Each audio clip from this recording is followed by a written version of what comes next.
Hey guys, Taylor here, and today I'm back with another Division 2 video. And in this one, we're going over 7 things that I think might persuade you to return to the Division series, and more specifically, play the Division 2. Before I do get into the video though, I do want to remind you that there is still time to enter this month's giveaway, and that is for the chance to win a Super Smash Bros. Limited Edition Nintendo Switch. The link for that will be found in the description, so do make sure you go and enter that. Quickly, I do just want to say that this list is in no particular order. So let's start with my first reason, and that being the story. I never pictured my first trip to DC would be like this.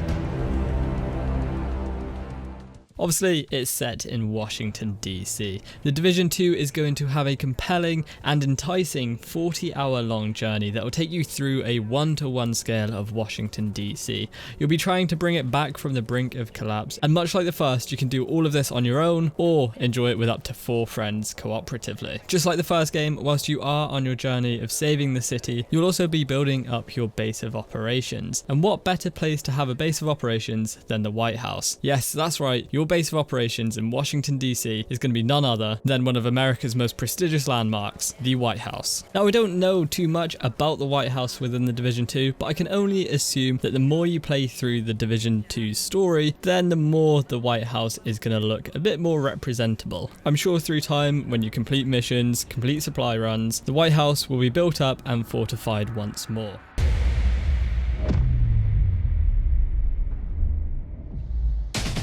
Do you remember in the Division 1, once you reached a certain point, you'd be able to unlock a signature skill? Well, that brings me on to the next topic, the Division 2's specializations. Once agents reach the end of the main campaign, it's time to select a new progression path by picking a specialization. Now, like I just mentioned, in the Division 1, you would unlock an ultimate skill towards the end of the campaign. That's now been replaced, and we won't have the option for 3 skills. Instead, we're going to have a specialization. Now at launch, there's going to be 3 specializations to choose from. We'll have Survivalist, Demolitionist, and finally the Sharpshooter specialization. Now, although you can only choose one of these at a time, you're not tied to your choice, so if at some point you want to change up your playstyle, then by all means, you can switch out. As you've probably seen, whichever specialization you choose, you'll get a cool weapon to use, and think of this as your ultimate skill, if you will. So for example, the Sharpshooter, you're going to get hands on a nice big old sniper rifle, but that isn't it. This isn't what specializations are about. It's not just a big cool fancy weapon. Each specialization is going to have its own progression path behind it. Like I said, we don't know much about the specialization progression paths, but we do have one example.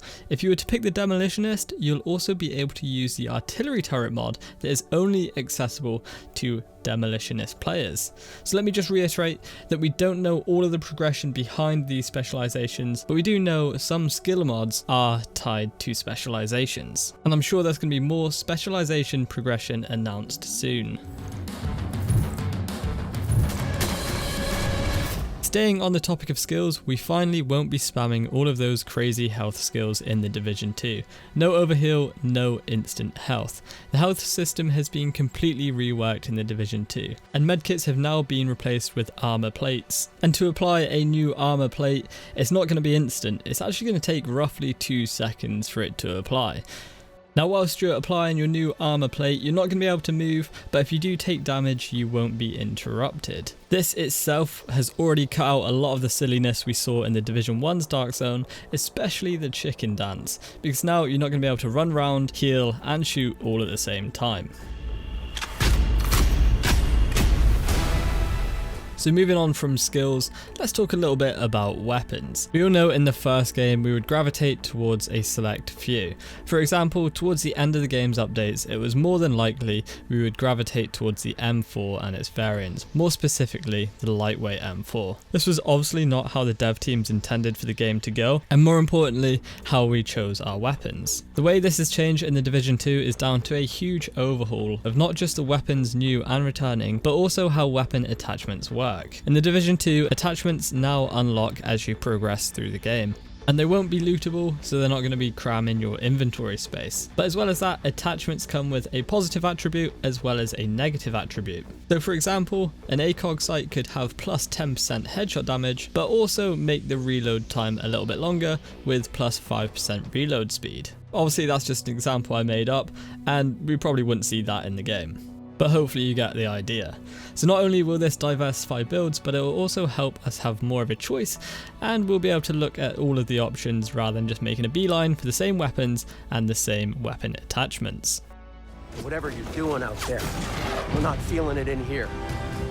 Next up, is there going to be enough for both PvE and PvP fans to do within the Division 2? And my answer is yeah. Starting with PvE, I've already mentioned the 40-hour long story set in a 1-to-1 scale of Washington DC, and I'm sure we can expect replayability with missions, as well as helping Civilization rebuild and take back what's theirs.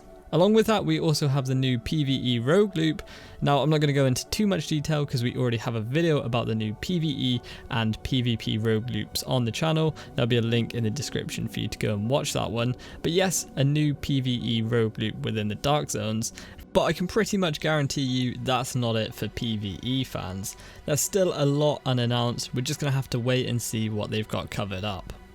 But now let's move on to PvP, because we've just had a big information drop about all things PvP within the Division 2. And starting with Dark Zones, there will now be 3 of them in the Division 2. And at some point, one of those Dark Zones will be an occupied Dark Zone. And that means there's going to be no rules, friendly fire is on, and you don't know who is rogue and who isn't. In other words, bigger risk, greater reward. Think of the early stages of the Dark Zone we had in the Division 1, how brutal it was at times. If you're a fan of that, you're going to be living within the occupied Dark Zone. But in the Division 1, a lot of players also wanted pure PvP, and that's going to be making a return in the Division 2 under the name Conflict. That's 2 game modes, and the first one being Skirmish. That's a classic team deathmatch style game mode, 4v4. And the next is Domination, again 4v4. Hold the points to gain tickets. The first to gain a set amount of tickets wins. This time around, the dedicated PvP will take place in maps purposely built for it. So you're not going to come across these areas whilst you're exploring the open world. And when I got hands on at the Conflict game modes over in Redstorm, you can honestly see how much of a difference it makes to be playing in maps purposely built for these game modes. It's huge and it's so much more enjoyable.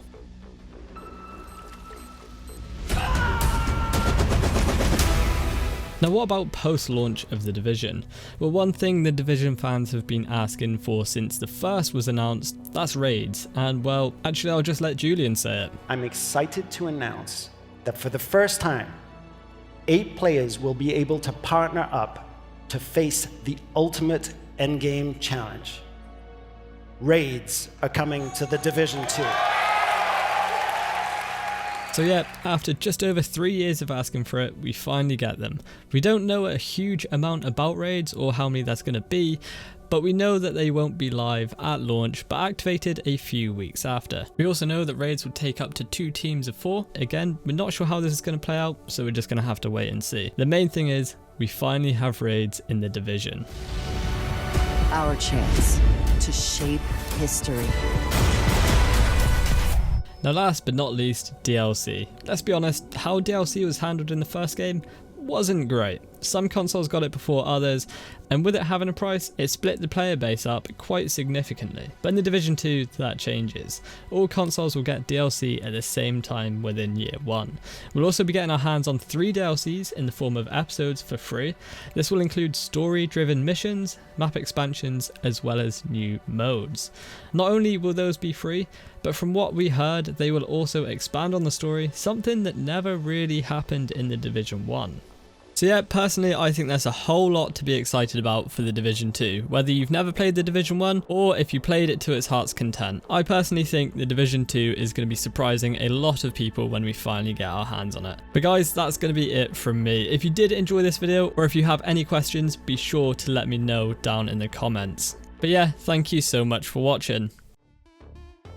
Thanks very much for watching, guys. I hope you enjoyed the video. If you want to check out some more awesome stuff from us here at Arekkz Gaming, then you should definitely try to catch TwoSixNine and Paradise Central streaming 6 days a week. You can find a link to the multi-stream in the description box down below. They play a wide range of games, and what's more, we also have the Endgame store. By watching their streams, you earn currency, and you can redeem that currency on the Endgame store for really cool prizes. Those can range from things like games, comics, and figures, all the way up to controllers, capture cards, and even consoles. So definitely drop by and become part of the community. Of course, if you enjoyed this video, then make sure you're subscribed and be sure to click on that little bell icon to turn on notifications so you don't miss our next upload. You can watch more videos by clicking on the options here, but once again, thanks very much for watching, take it easy, catch you next time, peace out.